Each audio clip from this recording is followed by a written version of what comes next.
Става ден, че съм БГ добре ще в следващия клип.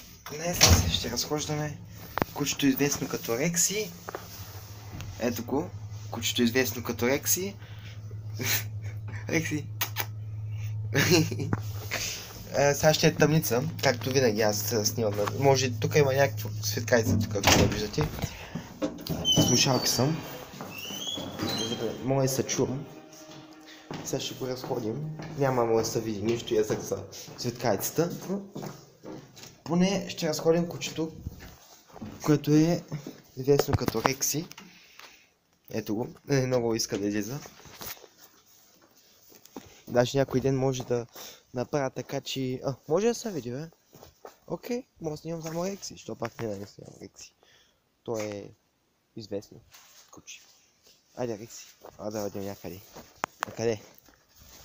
Там гей, как се радва на снега. И много дърпа. Много дърпа. Благодаря за подкрепата. Хора, направихме 50-60... Не знам колко, на 50 на абоната ли?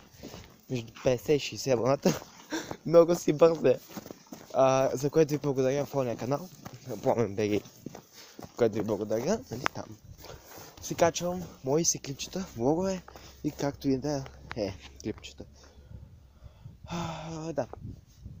Надявам се, доста гледани, в смисъл по 5-10 гледания на клип, което е нормално за 50 абоната. Опа! Окей. Надявам се да се вдигнем. Да се вдигнем хората, които...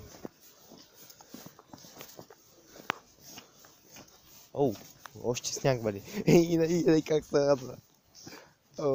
Ако взема да снимам само Рекси.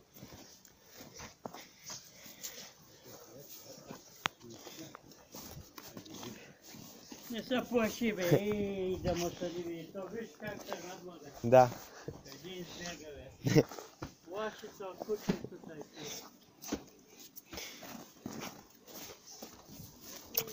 Виж как се хвърля като... Якия Рекси. Окей, пичуи, свършвам клипа, надявам се да ви хареса. Ако е така, дайте лайк, абонирайте се за канала ми, за този канал, с камбанка, за да получавате известие за нов клип, notifications, както се вика на английски, и ще се видим, когато се видим.